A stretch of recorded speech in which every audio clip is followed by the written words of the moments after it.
When you've been married for 15 years, you believe you know every corner of your husband's soul. But that afternoon in 1967, a simple yellowed piece of paper hidden in his Bible shattered everything I thought was true. Good morning, my dears. I'm Amaryllis Thornwood, 78 years old, and today I'll share with you a story I've kept in my heart for decades. A story of betrayal, pain, but also forgiveness and rebuilding. Before I continue, if you're watching this video, please leave a like, subscribe to the channel, and tell me in the comments where you're watching from. This old heart is so happy to know my stories reach so many different places. Now, let's go back to 1967. I was 20 when I met Gerald, a tall man with eyes as deep as the ocean, who worked at the textile factory at the entrance of Millbrook, our small town in rural Pennsylvania. He was different from other young men, more serious, quieter, with a sadness in his eyes that intrigued me. He's a widower, my friend Constance told me during a church dance. His wife died in childbirth with their first baby, a terrible tragedy. Perhaps it was that sadness that initially attracted me. I was the pharmacist's daughter, always too protected. Gerald's pain seemed so real, so deep, that it awakened in me a desire to heal, to bring light to those sad eyes. Our courtship was brief, just 6 months before the wedding. My parents wanted something bigger, but Gerald insisted on a simple ceremony. I already had my grand wedding, he said. Now I just want to start over, without fanfare. And I, a foolish girl in love, agreed. I wanted to be the woman who would bring joy back into his life. Our house was small but cozy. A yellow building on Maple Street, number 17, with a yard where I planted my rose bushes and a lemon tree that years later would become our children's favorite place to play. We were happy, or at least I believed we were. We had 2 wonderful children, Theodore, born a year after our wedding, and Angelica, who came 3 years later. Gerald was a good father, a good husband. He worked hard as an accountant at the factory, was respected in the community, and attended church every Sunday. But there was something I couldn't define. A space between us I never managed to fill completely, as if part of him was always absent, even when he was physically by my side. The business trips began when Theodore was about 7 years old. Every 2 or 3 months, Gerald needed to go to Philadelphia for factory business. They never lasted more than a day. He always returned the next day, but different, quieter, more distant, sometimes with red eyes as if he'd been crying. "It's exhaustion from the trip," he'd say when I asked. And I believed, or forced myself to believe. We were a good family. We had a good life. Why doubt? That August of 1967 was hotter than usual. The kind of heat that sticks to your skin, that makes everyone irritable. Angelica, at 12, was in that difficult phase between girl and young woman, full of secrets and sighs. Theodore, at 14, had started working part-time at my father's pharmacy, learning the trade. And Gerald had been more distant than ever. That Friday, I decided to clean the entire house, the kind of deep cleaning my mother taught me, moving all the furniture, beating the rugs, polishing the floor with wax. The radio played softly. I remember it was a popular song that had won the folk music festival the previous year. I hummed while scrubbing, trying to shake off that strange feeling that hadn't left me for days. When I got to the living room shelf, I began removing books to clean off the dust. Gerald had few books, some accounting manuals, an old atlas, an encyclopedia we bought on installments to help the children with school, and his Bible. Ah, that large Bible with the black cover, with his name engraved in gold on the spine. A gift from his father when he turned 18, one of the few possessions he brought when we married. The Bible was on top of the shelf.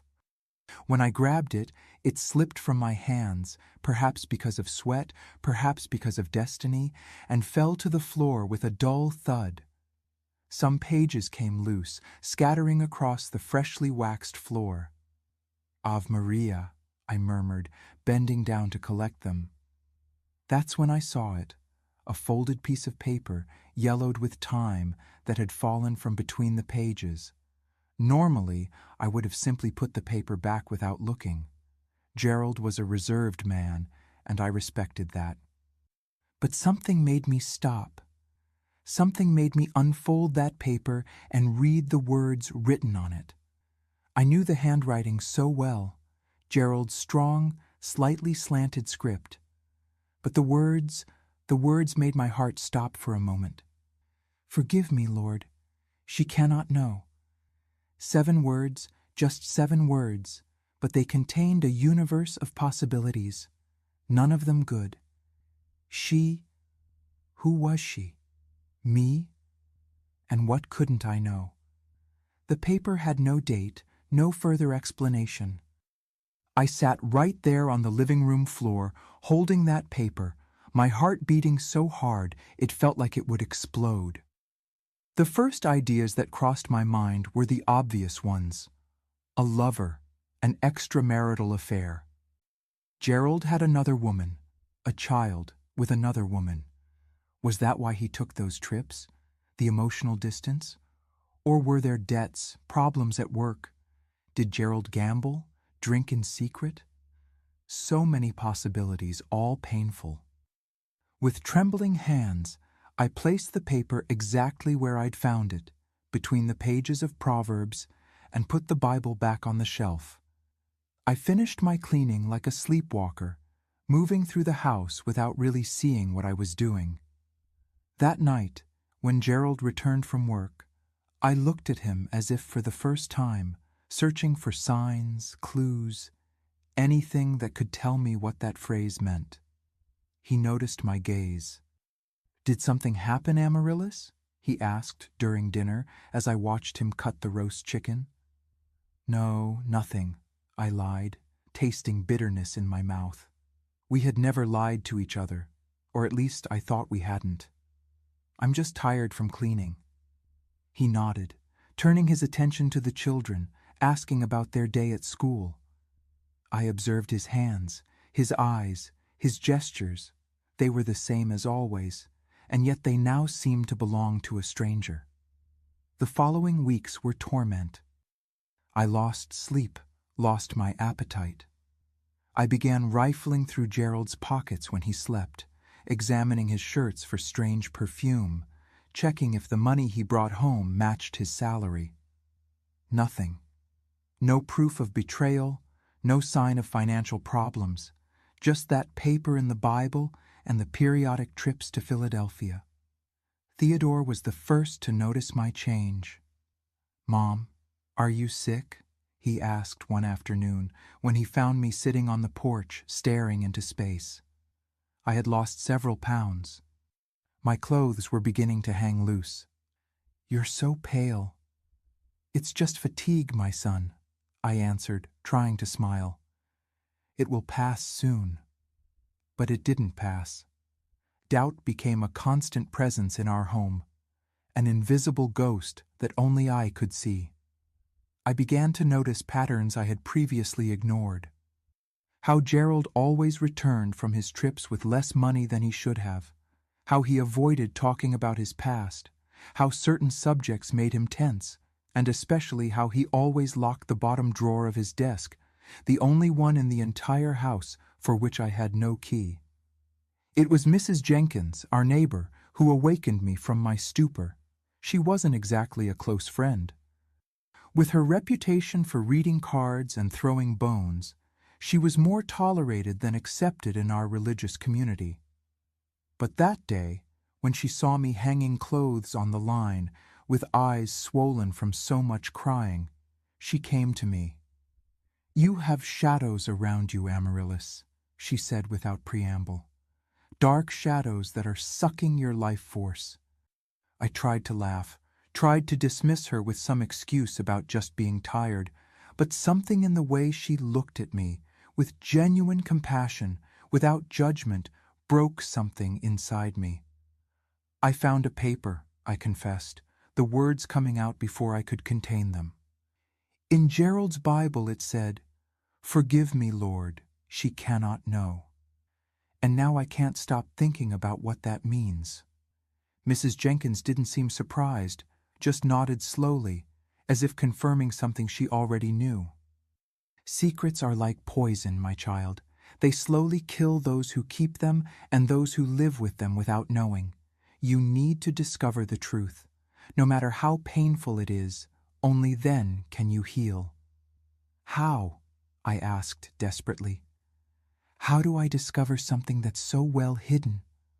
Follow him, she answered simply. The next time he goes to Philadelphia, follow him and find out where he goes, what he does there. The truth always leaves traces. Just follow the path. The idea seemed absurd at the moment.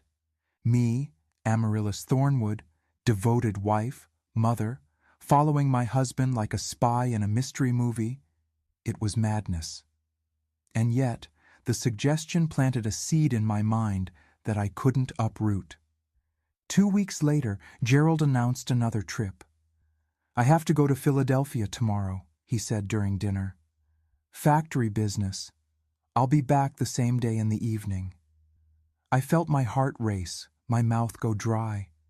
It was now or never. "All right," I replied, trying to sound casual. "I'll take the opportunity to take the children to visit my mother." That night, I didn't sleep. I lay beside Gerald, listening to his regular breathing, wondering who really was the man with whom I'd shared a bed for so many years. When day broke, I got up before him. I prepared his breakfast, as I always did. "Have a good trip," I said, kissing him at the door. "See you tonight." As soon as he left, I sprang into action. I called my sister Zelda, inventing an emergency. I asked her to watch the children for a day. I packed a small bag, put on my best dress, a navy blue one with small white flowers, and headed to the bus station. I knew Gerald always took the 7:30 bus to Philadelphia. I'd kept the used tickets I found in his shirt pockets when I did the laundry. I arrived at the station breathless, my heart in my throat.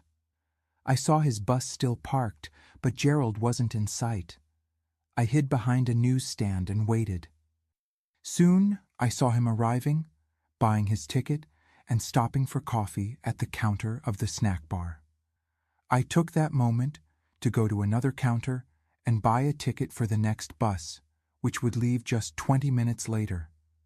Those 20 minutes were eternal. I sat on a bench far away, praying that nothing would go wrong, that he wouldn't see me, that I would have the courage to go ahead with this crazy plan. When I finally boarded my bus, I sat in the back, where no one would pay attention to a middle-aged woman crying silently. The journey to Philadelphia never seemed so long. 2 hours that seemed to stretch for days. I arrived about half an hour after Gerald. I ran to the station exit, fearing I'd lost him, but I was lucky. Or perhaps it was destiny. He was still there, standing on the sidewalk, apparently waiting for a taxi. I hid behind a group of students and observed. When a taxi finally stopped, I memorized the license plate number. As soon as Gerald left, I took the next available taxi.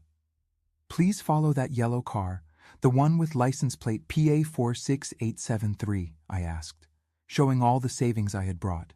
"It's important." The driver, a gray-haired gentleman, looked at me in the rearview mirror with suspicion. "Are you some kind of detective, ma'am?" At that moment, the tears I had been trying to contain overflowed. "No, I'm just a wife trying to understand why her husband has been lying for 15 years. The man nodded silently, started the car, and followed in the direction I indicated. "I've seen many stories like this," he said kindly. "I hope you find peace, regardless of what you discover today." Gerald's taxi took us out of the city center, through increasingly less busy streets until it stopped in front of a large white building, secluded and surrounded by a high wall. The iron gate had a sign, St. Clare Sanitarium. A sanitarium? My heart raced. Was Gerald sick? Was it some secret, shameful disease that he hid from all of us? "Would you like me to wait, ma'am?" asked the taxi driver, seeing my shock. "Yes, please," I replied, handing him more money. "I don't know how long I'll take." I got out of the taxi with wobbly legs. What would I find in there? What secret was so terrible that my husband needed to hide it for so many years? That day would change my life forever. But I didn't know yet. I didn't know that crossing that gate, I would discover a truth that would shake the foundations of everything I believed was my life. And most importantly, I didn't know that discovery would be just the beginning of a much longer journey. A journey of pain, yes, but also of forgiveness, understanding, and eventually of a deeper and truer love than I ever imagined possible. So, where were we? Ah, yes. I was standing in front of St. Clare Sanitarium, with my heart beating like a drum in my chest, trying to gather courage to enter. The taxi driver waited patiently, a silent witness to my anguish. I took a deep breath, adjusted my navy blue dress, ran my hand through my hair, and entered. The black and white tiled floor shone, it was so clean, and the air had that characteristic hospital smell, a mixture of disinfectant, ether, and something else I couldn't identify. A cold sensation ran down my spine. At the reception, a nun with a serene face greeted me. Her impeccably pressed gray habit contrasted with the white walls. "May I help you, ma'am?" she asked in a soft voice that didn't seem to match that place. I hadn't thought about what I would say. I hadn't planned anything beyond following Gerald. Now, faced with that nun, my mind went blank. "I came to visit a patient," I finally stammered. "What's the name?" She consulted a large registry book. That's when I saw him. Gerald was coming out a side door, talking with a gray-haired doctor with round glasses. I quickly hid behind a column, my heart beating so hard I was afraid they could hear it. "She had a difficult week, Mr. Thornwood," the doctor was saying. "But the new treatment seems to be helping. She recognized the flowers you brought last month." Thornwood. Gerald never used his full surname, Thornwood Aldrich. So here, he would just be Mr. Thornwood. "Can I see her?" Gerald's voice sounded tired, worried. "Of course," replied the doctor. "She's in the same room, but don't expect much today. The medication makes her drowsy." They headed to a staircase.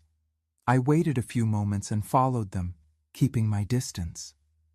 We went up to the second floor. They in front, me a few steps behind, hiding whenever one of them threatened to look back. My heart was beating so hard I could barely breathe. The second-floor corridor was long, with doors on both sides. Some were open, others closed. From one of the rooms came the sound of someone playing piano, a sad melody, interrupted several times as if the pianist constantly forgot what they were doing. Gerald and the doctor stopped in front of the last door, number 27. The doctor opened it and Gerald entered. I waited for the doctor to move away and cautiously approached. The door had a small window, clouded by time. I positioned myself so I could look inside without being seen, and then I saw her. A woman was sitting in a wicker chair near the room's window, looking out at the garden below. She was thin, almost skeletal, with long gray hair carefully braided. She wore a simple white nightgown. Her face had an ethereal, almost ghostly beauty, but her eyes were empty, looking without really seeing. Gerald knelt beside her, took her hand, and kissed it with such tenderness that I felt a stab in my heart. He took from the package he was carrying a bouquet of violets, my favorite flowers, I thought bitterly, and placed them in a vase already prepared on the small table beside her. "Hello, Eulalia," he said with a voice so full of love that I barely recognized it. "I brought your favorite flowers." Eulalia? Who was Eulalia? The woman didn't answer, didn't react, just kept looking out the window as if Gerald didn't exist. He didn't seem upset by this. He took a book he had also brought and began reading in a low voice. It was The Little Prince, I realized. His voice was soft, patient, like someone reading to a child. "We only truly know the things we've tamed," Gerald read. "Men no longer have time to know anything."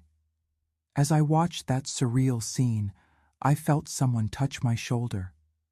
Startled, I turned around. It was a young nurse in an impeccably white uniform, with curious eyes. "Are you related to Mrs. Eulalia?" she asked. I swallowed hard, my mouth suddenly dry. Yes, I'm her cousin." "How nice that you came," she said, smiling. "Mr. Gerald is the only one who visits her after so many years. 20 years is a long time to stay faithful to someone who doesn't even recognize him anymore." 20 years? But we had only been married for 15. "She was a teacher, you know," continued the nurse, not noticing my shock. "Before the collapse during pregnancy. A tragedy, losing the baby like that and then her sanity. But your cousin is a saint, comes every month since 1947, brings flowers, reads to her, pays for the best treatment." Each word was like a knife in my heart. 1947, the year I met Gerald. He told me he was a widower, that his wife had died in childbirth with their first child, that he was alone, lost in his grief until he found me. "What happened to her?" I managed to ask, my voice almost a whisper. "Schizophrenia aggravated by birth trauma," explained the nurse. "The baby was stillborn in the 8th month. She never recovered from the shock, tried to kill herself twice before being admitted here. Mr. Gerald tried to care for her at home for almost a year, but it was impossible. She didn't recognize him anymore, had terrible hallucinations. Each detail was a new blow. The story Gerald told me about his past, his dead wife in childbirth, his loneliness, his mourning, all lies. His first wife wasn't dead. She was there, alive, institutionalized in that sanitarium for 20 years. "Will she ever get better?" I asked, the words coming out with difficulty. The nurse sadly shook her head. "Unfortunately, there are better and worse days, but she never fully regained consciousness. She lives in her own world. The doctors say it's irreversible." I couldn't stay there a second longer. I mumbled an excuse and ran down the corridor, down the stairs, across the lobby in a blur of tears. The air seemed to have been sucked from my lungs. 20 years of lies. My marriage, my children, my life, all built on an illusion. The taxi driver saw me coming and opened the car door. He didn't ask anything when I entered sobbing, just offered me a handkerchief and asked, "Where to, ma'am?" "To the bus station," I managed to say between sobs. "I need to go back home."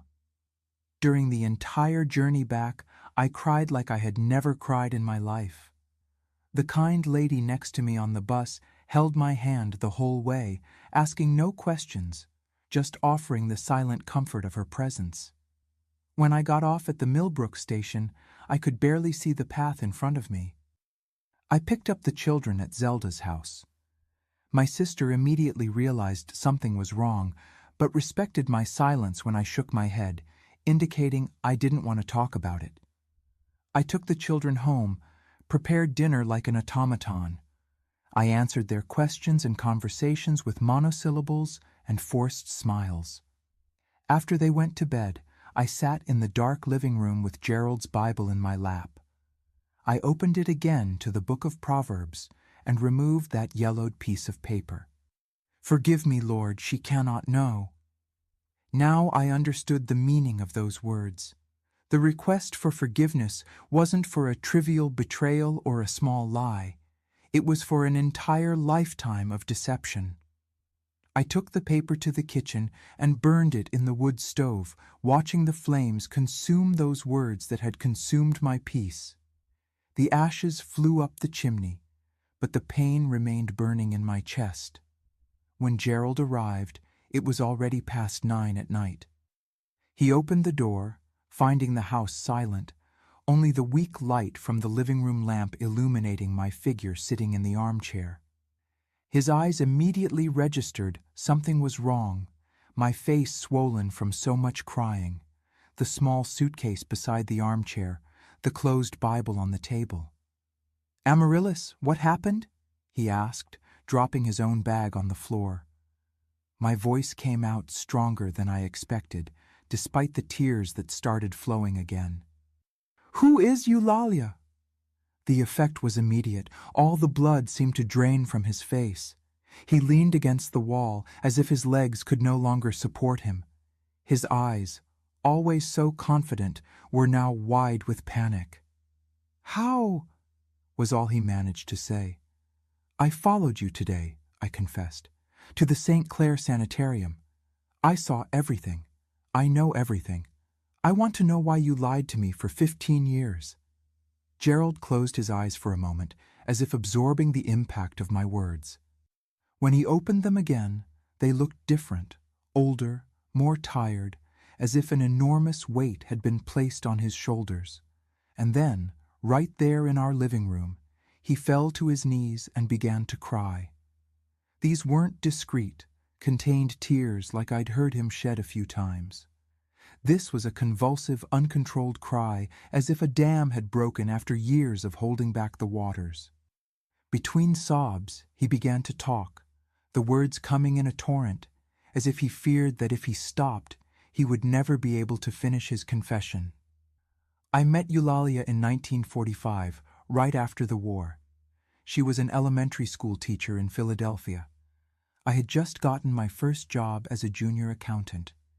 We fell passionately in love. We married in 6 months. Each word was a new stab in my heart, but I didn't interrupt him. I needed to hear everything, every detail of the lie that had been my life. She got pregnant the following year. We were so happy, planning the future, choosing names. In the 8th month, she started having problems. She said she heard voices, had strange visions. The doctor said it was just pregnancy nerves that would pass after the birth. Gerald stopped, breathing with difficulty, as if reliving those memories caused him physical pain. But it didn't pass. The baby was still born, a boy. Eulalia collapsed completely. She spent days screaming, thrashing. When she finally calmed down, she wasn't the same person anymore. She didn't recognize me, didn't speak coherently, had terrible hallucinations. The doctors diagnosed schizophrenia aggravated by trauma. I remembered the fragile figure in the wicker chair, looking out the window without really seeing. It was hard to imagine that woman had once been a vibrant teacher, full of dreams. I tried to care for her at home for almost a year.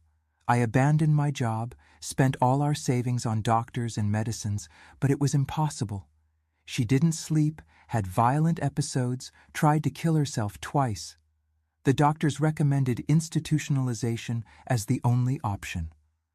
Gerald raised his eyes to me, begging for understanding. When I admitted her to St.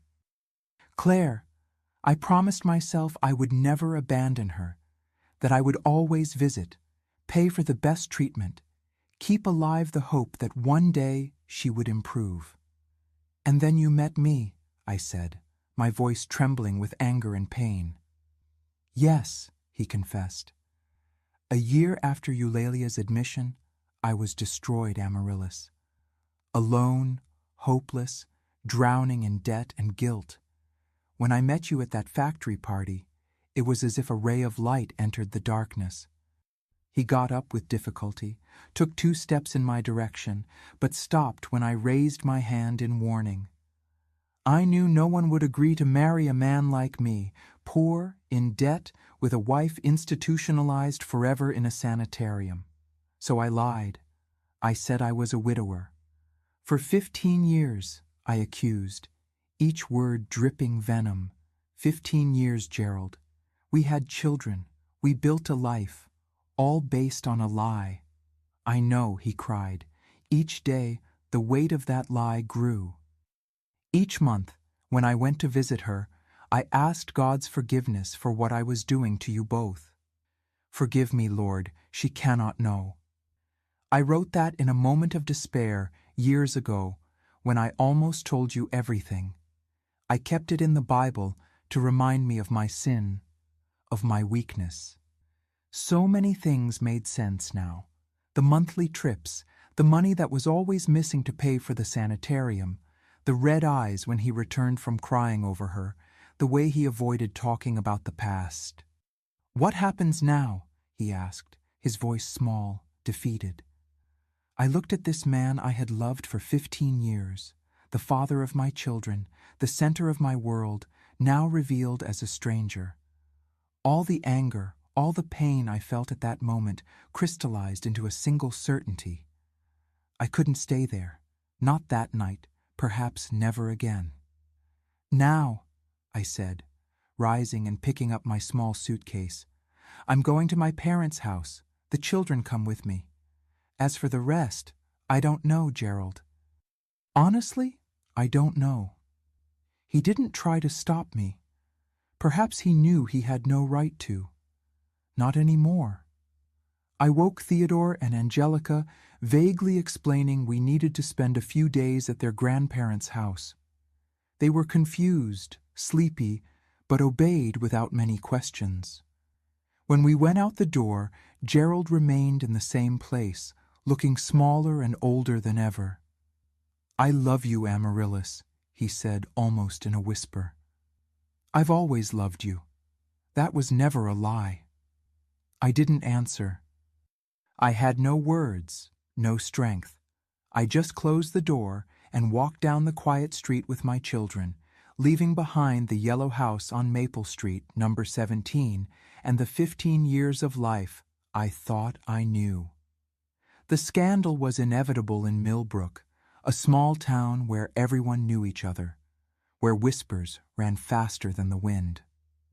Amaryllis Thornwood left her husband, some said. Gerald has another family, others speculated. No one knew the whole truth, and I didn't have the strength to explain. My parents took me in without questions, just with the concerned look of those who see their daughter return home with 2 children and a broken heart. Theodore and Angelica wanted answers that I didn't know how to give. How to explain to 2 children that the father they adored had built our family on a lie, that the reliable, respectable man was capable of such deception. But this story doesn't end here, my dears. No. Fate still had many surprises in store for me, and the biggest of them was yet to come. What would happen in the following months would forever change my understanding of love, forgiveness, and the complexity of the human heart. The first days at my parents' house were the most difficult. That feeling of regression, of going back to being a girl under the paternal roof, but now with 2 confused children and a broken heart. My mother, Cecilia, didn't ask questions, just put an extra plate of food in front of me saying, "You need to eat, daughter. Pain doesn't go away with hunger." My father, Anthony, dealt with the situation differently. Did that scoundrel do something to you, Amaryllis? Because if he did, I'll end him. I had to calm him down, tell him that no, it wasn't anything like that. How to explain the real reason? How to tell that the respectable son-in-law who frequented the pharmacy, who played checkers with him on Sundays, had another wife institutionalized in a sanitarium. Theodore, at 14, was the first to demand answers. 3 days after we arrived, he entered the room I shared with Angelica, closed the door, and crossed his arms with a determination that painfully reminded me of Gerald. "Mom, what really happened? Why did we leave home that way? Why doesn't Dad come to see us?" I sat on the edge of the bed, inviting him to sit beside me. How to explain that to a teenager? I decided to tell a simplified version of the truth. "Your father hid something very important from me, Theodore. Something that changes everything about our family." "Does he have another woman?" he asked, his cheeks flushed with shame at even formulating the question. "It's complicated," I replied. "He was married before me. His wife didn't die as he told us. She is alive, institutionalized in a hospital in Philadelphia for many years." Theodore's eyes widened. "What do you mean, Mom? Dad has 2 wives? That's a crime." "Smart child, my Theodore, always was."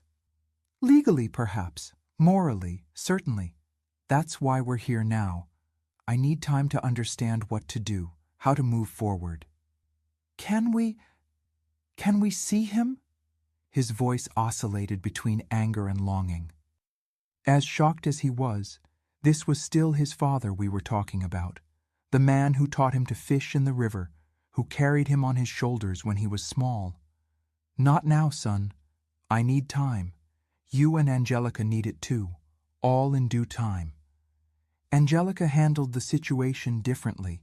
At 12, still so much a child in many ways, she closed up like a flower at nightfall.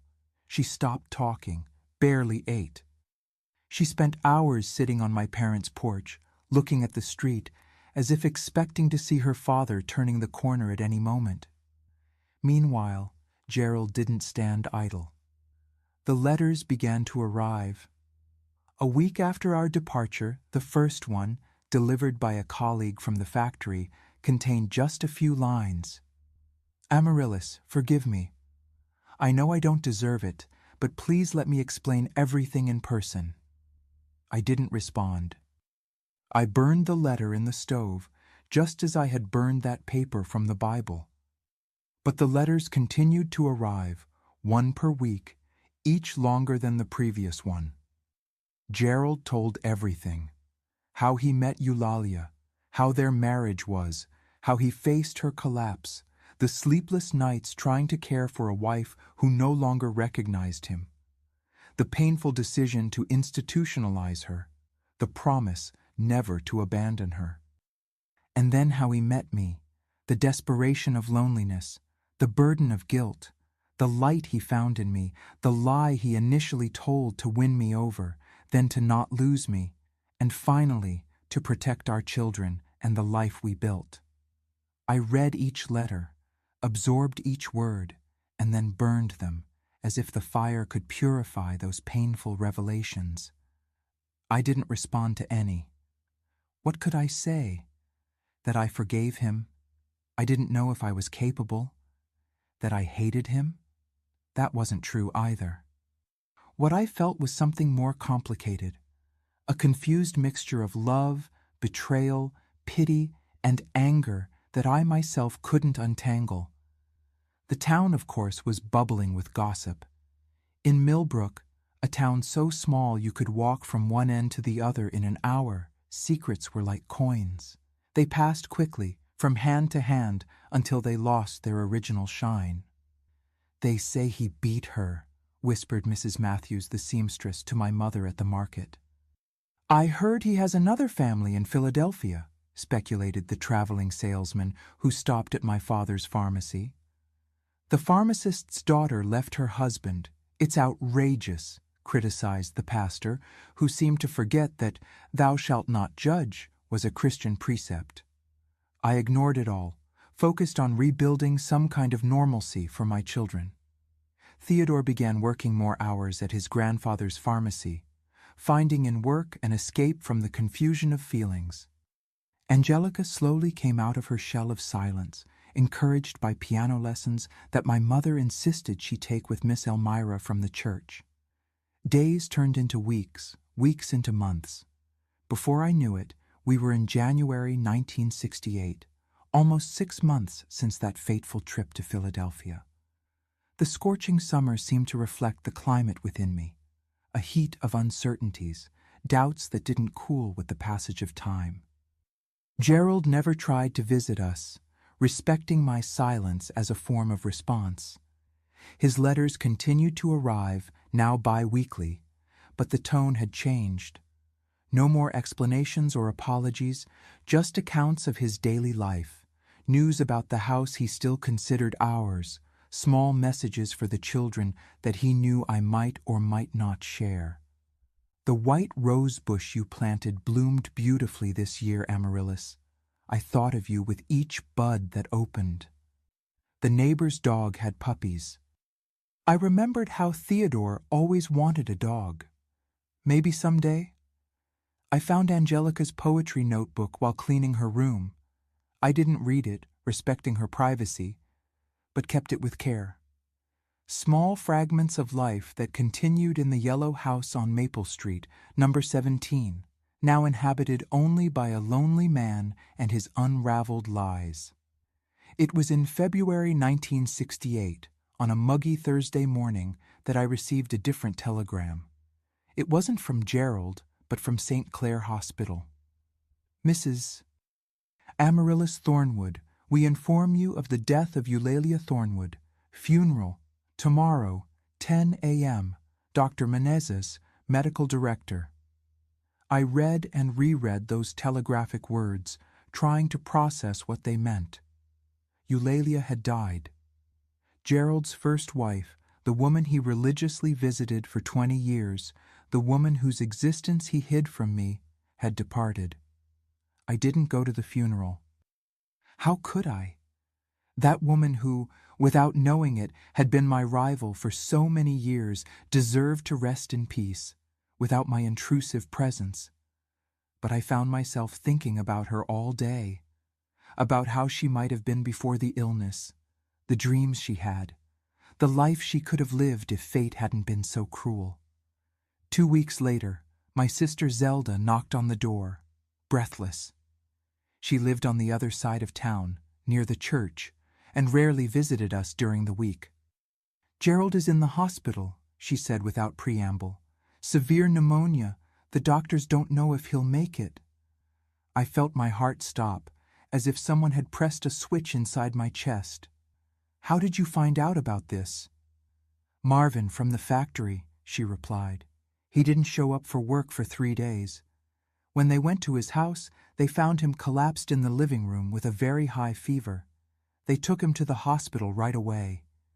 I looked at my parents, at my children, all staring at me, waiting for my reaction. What should I do? This man had lied to me for 15 years. He had built our marriage on sand. He had another wife when we married, but he was also the man I had loved all my life, the father of my children, the man who faithfully cared for a woman who didn't even recognize him anymore for 20 long years. What kind of person does that? What kind of love is that? "I'm going to the hospital," I decided. "Alone," I added when I saw Theodore getting up to accompany me. "We'll talk later, son." The Millbrook Hospital was a modest building with only 2 wards. Gerald was in the men's ward, separated from the other patients by an improvised screen. When I entered, Nurse Margaret, whom I had known since childhood, widened her eyes in surprise. "Mrs. Thornwood, how good of you to come. He's not doing well at all."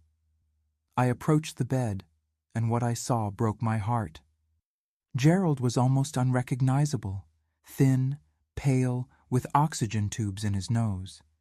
His hair was completely gray, disheveled, his beard unshaven. But his eyes, oh, his eyes were still the same. When he saw me, tears ran down his hollowed cheeks. "You came?" he whispered, his voice hoarse from coughing. "I came," I replied, sitting on the edge of the bed and taking his hand. It was too warm, feverish. "I don't deserve it," he said, trying to adjust himself but giving up from the effort. "Probably not," I agreed. But I'm here anyway. We sat in silence for a few minutes, with only the sound of his difficult breathing filling the space between us. Finally, he spoke again. "She died," he said, as if I didn't know. "After all these years, she finally found peace." "I knew," I responded. "I'm sorry." He weakly squeezed my hand. "I wasn't a good man, Amaryllis. I lied to you. I betrayed your trust, but I never stopped loving you. You and the children are the best thing that ever happened to me." "Why didn't you tell me the truth from the beginning?" I asked, the question that had tormented me for 6 months. "Why didn't you trust me?" Gerald closed his eyes for a moment, as if gathering strength. "Fear," he said finally. "That's simple. Fear of losing you, of being alone again. When I met you, I was so broken, so hopeless. Eulalia had been institutionalized for a year with no prospect of improvement. I lived between work and the sanitarium, drowning in debt, in guilt." He stopped, overcome by a bout of coughing. I offered him water, which he drank with difficulty. "At that factory dance," he continued, "when I saw you for the first time, smiling, so young, so full of life, it was as if a ray of light entered the darkness. I thought, who would be interested in a man like me, tied to a wife who doesn't even recognize me anymore, without money, without a future?" "So you invented that you were a widower," I completed. "Yes," he confessed, a lie that seemed so small at that moment. "A wife who was dead to the world, dead to me in every sense except the most cruel, the physical. I thought it would be easier for everyone, cleaner. And after we married, after we had children, why didn't you tell me?" His hand trembled in mine. Each day it became more difficult. How to tell a truth like that when we were already building a life together? How to risk losing you, losing the children? And how could I ask you to live with that shadow over our marriage? The sick wife that I still visited, that I still had the moral obligation to care for? A nurse appeared to check his temperature, momentarily breaking our conversation. When she left, Gerald continued, his voice weaker. "For 15 years, I lived divided between two worlds. The real world with you and the children, full of love and joy, and the world of shadows, with Eulalia in the sanitarium. A constant reminder of my failure, of my lie.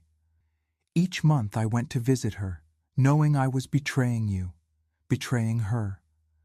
I asked God's forgiveness every night, but I continued in that farce because the alternative, losing you, seemed worse than hell." The tears were flowing freely down his face now, and I realized I was crying too. 15 years of marriage, and we had never talked so deeply as in that moment, in the shadow of illness and death. "We should have had this conversation years ago," I said, wiping away a tear. "Yes," he agreed, "but fear is a cruel master, Amaryllis. It teaches you to protect your lies as if they were treasures, when in fact they are chains that bind you." During the 2 weeks Gerald was in the hospital, I spent hours by his side. We talked more than in all the years of marriage. He told me about Eulalia, how intelligent and kind she was before the illness, how he suffered seeing her lose her mind, how he felt divided between his duty to her and his love for me and our children. "I don't want you to think I didn't love her," he said one day, when he was already recovering, sitting up in bed with more color in his face. "I loved Eulalia deeply, but love changes, Amaryllis. The love for her transformed into duty, into responsibility. At a certain point, I was just the guardian of her memories, the only one who remembered who she really was before the disease consumed her." "And me?" I asked, insecure like a teenager. "What do you feel for me?" Gerald took both my hands in his, looking me in the eyes with an intensity I hadn't seen in years. You, Amaryllis, you were my salvation, my new beginning. I've loved you from the first moment, and I love you even more now, after everything. You gave me wonderful children, a true home, a purpose beyond pain. The only thing I did right in life was to love you, even if imperfectly, even with this shadow between us. When Gerald was discharged, I asked what he wanted most now. I want my family back, he replied without hesitation. I want a chance to do things right this time, without lies, without secrets, just us, with all the truth between us, however painful it may be. I didn't answer immediately. I needed to think, to consult my children, and to understand my own heart. I returned to my parents' house, leaving Gerald in our house. Or was it his house now? Alone with his hopes and regrets. For 3 long months, I pondered what to do. I talked with God on sleepless nights, seeking direction. I spoke with my children, who surprisingly showed more compassion than I did. "Dad made a mistake, Mom," said Theodore. "But who doesn't make mistakes? He cared for that woman for 20 years, even when she was sick. That shows character, don't you think?" "I miss him," admitted Angelica, finally breaking her long silence on the subject. "I miss our home." May 1968. The rainy season had ended, leaving Millbrook with that feeling of renewal. The trees were greener, the air cleaner, as if nature was giving us a new chance. It was time for decisions. During those 3 months after Gerald's discharge from the hospital, I experienced a whirlwind of emotions. Anger and hurt still ran through my veins, but now mixed with understanding and, surprisingly, admiration. What kind of man remains faithful to a wife who doesn't even recognize him anymore for 20 long years? What kind of man sacrifices so much for a commitment that no one would hold him to? The same man who would be capable of lying to me for 15 years, my conscience answered. And yet I loved him. Beneath the betrayal, beneath the lie, there was a real, palpable love that sustained us all that time. On a particularly beautiful afternoon, I called Theodore and Angelica for a conversation in my parents' backyard under the old mango tree that shaded the back of the house. I had already spoken with them separately, but we needed a family conversation. "You know that your father and I have been talking?" I began, observing their anxious faces. I had been honest with them about him having kept secret the existence of his first wife, about the lie that built our family. Theodore, always the most practical, went straight to the point. "You're going back to him, aren't you?" I looked at my son, now almost a man at 15, how he had matured in these difficult last months. "I'm thinking about it," I admitted, "but it's not a decision that affects just me. It affects you too.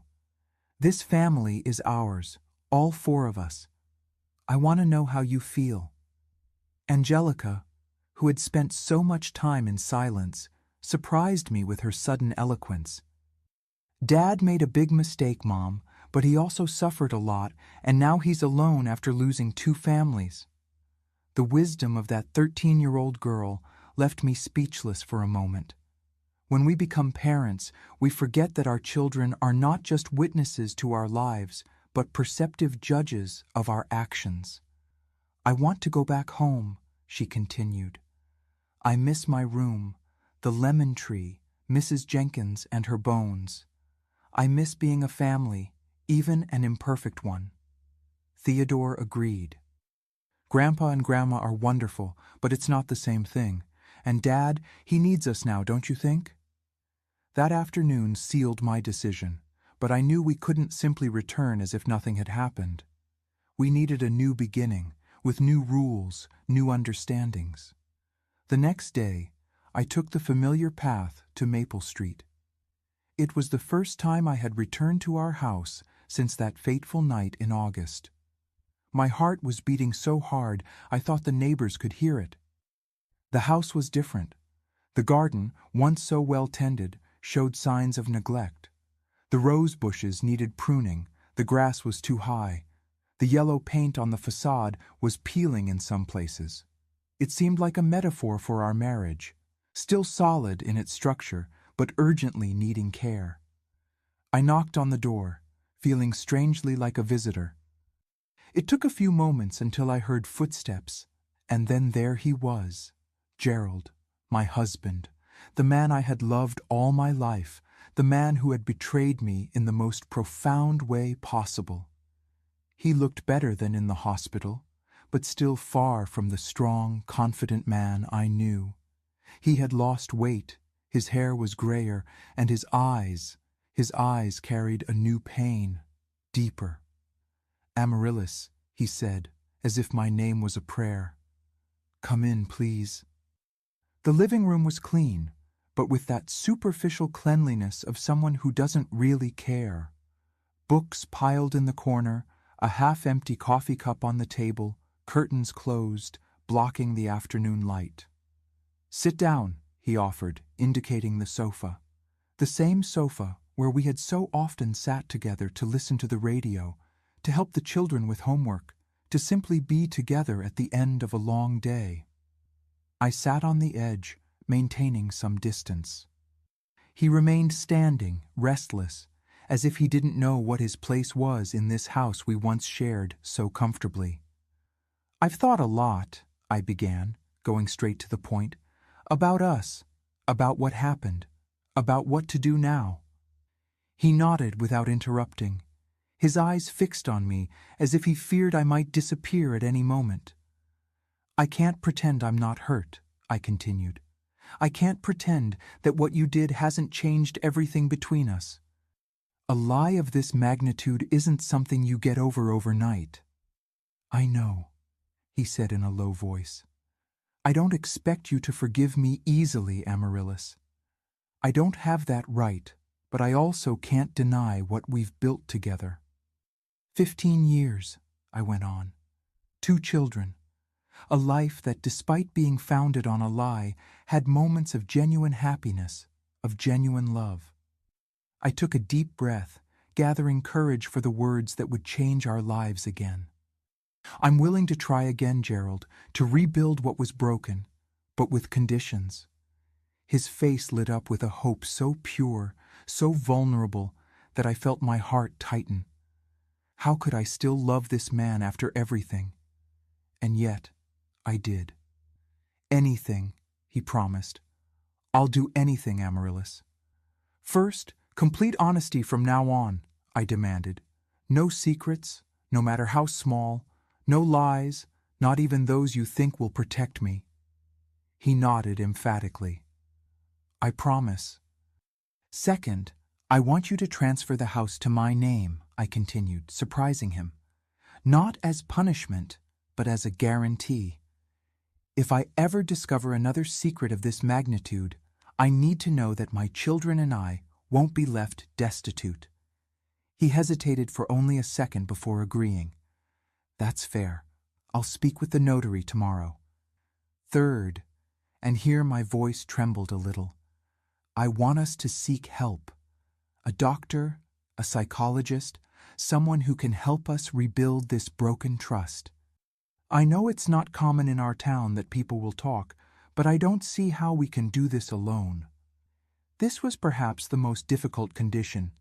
In 1968, in a small town like Millbrook, seeking psychological help was almost a scandal, a sign of weakness or madness. But I knew we needed it, a neutral third person who could guide us through this minefield we had created. To my surprise, Gerald didn't hesitate this time. "I completely agree. In fact, I've already researched this.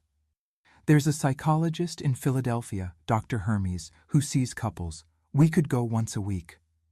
His readiness surprised me, showing that he had truly reflected on our situation, that he was genuinely willing to do what was necessary to fix us. "And lastly, I said, getting up and walking to the window, opening the curtains to let in the late afternoon light. I want you to take me to Eulalia's grave. He turned pale, clearly not expecting this request. Amaryllis, are you sure? Why? I turned to face him, feeling a new strength within me. Because she was part of your life for much longer than I was.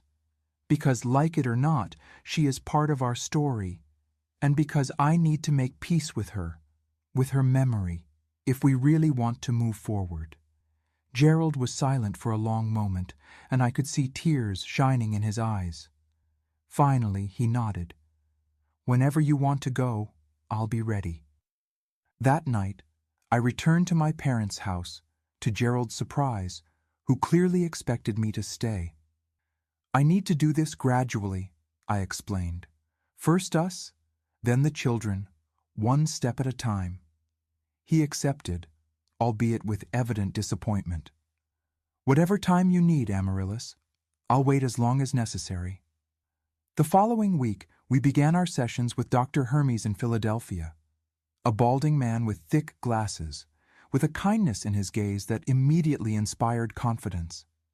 In his modest but welcoming office, we began the painful process of unearthing every hurt, every lie, every buried hope.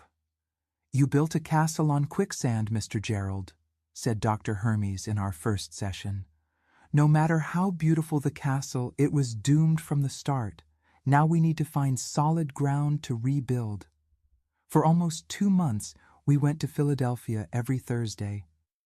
2 hours by bus, an hour of session that seemed to drain all our energy, and 2 more hours back, usually in silence, each absorbing the day's revelations and reflections.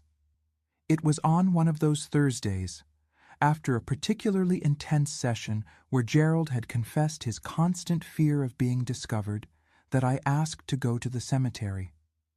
The Philadelphia Municipal Cemetery was large and tree-lined, an almost peaceful place, if not for its somber function. Eulalia's grave was simple, a marble headstone with her name, dates of birth and death, and the inscription, "Beloved wife and teacher, rest in the peace life denied you." I stood there, before that cold stone that represented a woman I never knew, but who, in a way, shared my husband with me for 15 years. I felt a strange mixture of emotions, pity for her tragic fate, anger for her invisible presence in my marriage, and a kind of gratitude, for without her illness, I would never have met Gerald. She liked violets, said Gerald beside me, breaking the long silence. Before she got sick, she filled our small house with violets. She said they were like children, delicate, but surprisingly resilient. You said my favorite flowers were violets, I commented, remembering the bouquets he gave me on anniversaries. Was that because of her? He lowered his eyes, ashamed. Yes, at first it was a coincidence. You mentioned that you liked them. Then I think it became a way of keeping the 2 parts of my life connected, even if in a distorted way. Strangely, that confession didn't hurt me. On the contrary, it humanized Eulalia for me. She was no longer just the other wife, the unwitting rival, but a real woman, with tastes and dreams, whose life was brutally interrupted by illness. She would have liked you, said Gerald, breaking the silence again. Eulalia always said that honesty was the greatest virtue. The disease took that from her, the ability to distinguish the real from the imaginary. I betrayed that principle when I lied to you. Something healed inside me at that moment. Not completely. Some wounds never fully heal, but enough to move forward. The following week, Theodore and Angelica returned to the house on Maple Street. I remained at my parents' house for another month, visiting daily, having dinner with them, slowly rebuilding our relationship. In July, I finally returned home, not to our old bedroom, I wasn't ready for that yet, but to the guest room at the end of the hall. Gerald accepted this condition without complaints. understanding that intimacy would need to be regained, not presumed. Autumn gave way to winter, winter to spring. Slowly, our family life found a new rhythm, different from before, more cautious perhaps, but also more honest. Gerald and I still saw Dr. Hermes, now bi-weekly. The children flourished, relieved that we were together again, even if imperfectly. On the first anniversary of Eulalia's death, in February 1969, Gerald asked if I would accompany him to the cemetery again. "Do you want me to go?" I asked, genuinely surprised. "If you want to," he replied. "She's part of our story now, as you said, and I'd like you to know that I no longer see her as a shameful secret, but as part of what made me the man I am today." We went together. I took a small vase of violets to place on the grave.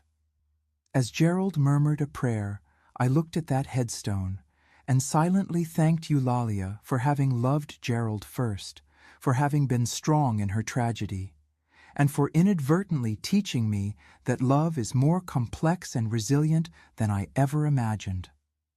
On the way back, for the first time in more than a year, Gerald held my hand on the bus, and I let him. That night, I returned to our marital bedroom. There were no grand gestures or dramatic declarations, just the silent acceptance that we were ready to try again, to really share a life with all its complexity and imperfections. In the years that followed, we raised our children with honesty. When they were old enough to fully understand, we told them the whole story: Eulalia, Gerald's lie, our separation and reconciliation. It was difficult, but necessary. "Why did you go back to him, Mom?" asked Angelica years later, when she was already a young woman of 18, about to go to college in New York. "After such a big lie, how did you manage to forgive?" I reflected on that question, looking for the most honest answer. It wasn't an easy or quick forgiveness, daughter. It was a process that continues to this day in some aspects, but I realized that people are complex, that we all make mistakes, some bigger than others, and that sometimes true love isn't the one from fairy tales, perfect and flawless, but the one that survives even the worst storms, that heals even the deepest wounds. Gerald never kept secrets from me again. Sometimes I would find him looking at old photographs, him and Eulalia, young, smiling before the tragedy. I would sit beside him, and he would tell me stories from that time without guilt or shame. It was part of who he was, of our shared history. We lived together for 30 more years after that Bible discovery. They weren't perfect years, no marriage is, but they were honest years. We had grandchildren, saw Theodore take over his grandfather's pharmacy and transform it into a respected chain. We saw Angelica become a teacher. "Like Eulalia," Gerald commented with pride and a touch of melancholy. When Gerald died in 1998, at the age of 76, I was by his side, holding his hand. His last words were, "Thank you for coming back, Amaryllis. You taught me what true forgiveness is." And now, my dears, looking back at 78 years old to that young Amaryllis, devastated by the discovery of a lie, I think of all I learned about love, forgiveness, and the incredible human capacity to begin again. Life is made of difficult choices. There is no path without stones. There is no love without pain. What matters is how we respond to difficulties, how we rise after falls, how we find the courage to try again, even when everything seems lost. If there's one lesson I'd like to leave with you, my dear viewers, it's this: forgiveness is not weakness, but the greatest strength we can have. And love, true love, survives even the most painful truths. Thank you for following my story to the end. I hope it touched your hearts, made you reflect on the power of forgiveness, on the nature of true love. Don't forget to leave your like, subscribe to the Grandma's Diary channel, and share your own stories of forgiveness in the comments. Until our next meeting, God willing. And always remember, it's not our mistakes that define